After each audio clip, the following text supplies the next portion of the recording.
Guys, நம்ம தமிழ்நாட்டில் இப்போ ப்ராப்ளமாக போயிட்டுருக்கிற இந்த புதிய கல்விக் கொள்கை வந்து ஒரு 5 வயசு பையனுக்கு எவ்வளோ சிம்பிளாக சொல்ல முடியுமோ அந்த மாதிரி உங்களுக்கு சிம்பிளாக சொல்லி புரிய வைக்கிறேன். இந்த புதிய கல்விக் கொள்கை வந்து நிறையா பாயிண்ட்ஸ் இருக்குது. அதெல்லாம் எந்த பிரச்சனையும் இல்லை. பட் இந்த 3 லாங்குவேஜ் மும்மொழி கொள்கைன்னு சொல்கிறாங்க பார்த்தீங்களா, அங்கே தான் பிரச்சனை ஸ்டார்ட் ஆகுது. எந்த இடத்துலையும் மத்திய அரசு ஹிந்தி தான் படிக்கணும்னு சொல்லலை. இந்தியாவில் 22 ரெக்கக்னைஸ்ட் லாங்குவேஜ் இருக்குது. அந்த 22 ரெக்கக்னைஸ்ட் லாங்குவேஜில் ஏதாவது ஒரு லாங்குவேஜை செலக்ட் பண்ணி படிக்கலான்னு தான் சொல்லியிருக்காங்க. இன்னும் ப்ரீஃபாக சொல்ல போனால் ஃபஸ்ட் லாங்குவேஜ் கண்டிப்பாக நம்மளோட மதர் டங்கான தமிழ் தான். செகண்ட் லாங்குவேஜ் கண்டிப்பாக இங்கிலீஷ் தான். தேர்டு லாங்குவேஜ் இந்தியாவில் 22 லாங்குவேஜில் ஏதாவது ஒரு இப்போ ஸ்டூடெண்ட்ஸ் கிட்டே கேட்பாங்க, நீங்கள் என்ன லாங்குவேஜ் படிக்கிறீங்கன்ட்டு.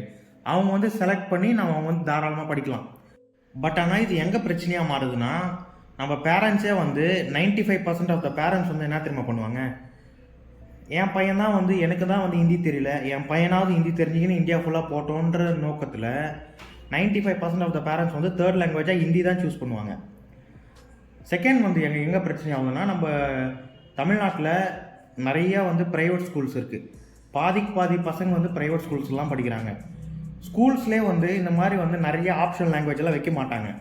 ஏன்னா அந்தந்த டீச்சர்ஸ் ரெக்ரூட்மெண்ட் பண்ணணும், அவங்களுக்கு சேலரி கொடுக்கணும், அதுக்கேற்ற இன்ஃப்ராஸ்ட்ரக்சர்லாம் டெவலப் பண்ணணும். நிறையா லாங்குவேஜஸ் வச்சா ஸோ செல்ஃபிஷாக என்ன பண்ணுவாங்கன்னா ஹிந்தி மட்டும்தான் ஆப்ஷனாக இருப்பாங்க.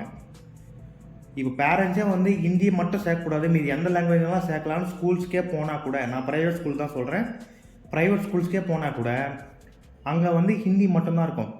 ஸோ என்ன பண்ணுவாங்க, வர வழி இல்லாமல் ஹிந்தி சேர்த்துருவாங்க. ரெண்டாவது டீச்சர்ஸே என்ன சொல்லுவாங்க, சார் ஹிந்தி படித்தா தான் சார் வேல்யூ அப்படின்னு சொல்லிட்டு ஹிந்தி ஸ்டூடெண்ட்ஸை தேர்ட் லாங்குவேஜ் எடுக்கிற மாதிரி பண்ணிவிடுவாங்க. ஒரு இதில் பேரண்ட்ஸ் 95% ஹிந்தி தான் எடுப்பாங்க. செகண்ட் ஸ்கூல்ஸே அந்த 5% பேரண்ட்ஸ் ஹிந்தி எடுக்கலன்னா இவங்களே ஹிந்தி எடுக்கிற மாதிரி பண்ணிவிடுவாங்க. ஸோ என்ன ஆகும், ஒரு காலத்தில் ராஜஸ்தானே தான் நம்ம ராஜஸ்தான் ஸ்டேட்டில் டாமினேட் லாங்குவேஜாக இருந்துச்சு. பட் ஆனால் இன்றைக்கி போய் பாருங்கள், ஹிந்தி தான் டாமினேட்டன் லாங்குவேஜ். அந்த மாதிரி நம்ம தமிழ்நாட்டை ஆகிடக்கூடாதுன்றதுக்காக தான் நம்ம கவர்மெண்ட் இந்த மாதிரிலாம் எதிர்க்கிறாங்க, இந்த மாதிரி மும்மொழி கொள்கையை, அதாவது நியூ எஜுகேஷன் பாலிசியை. இதுதான் நீங்கள் கமெண்ட் பண்ணுங்கள் கைஸ். கண்டிப்பாக நான் சப்போர்ட் பண்ண மாட்டேன். கண்டிப்பாக இந்த மும்மொழி கொள்கை நியூ எஜுகேஷன் பாலிசிக்கு அகேன்ஸ்ட் தான் நான். I will not support the new education policy system in Tamil Nadu anymore. Okay, comment below about your opinion guys. Thank you so much.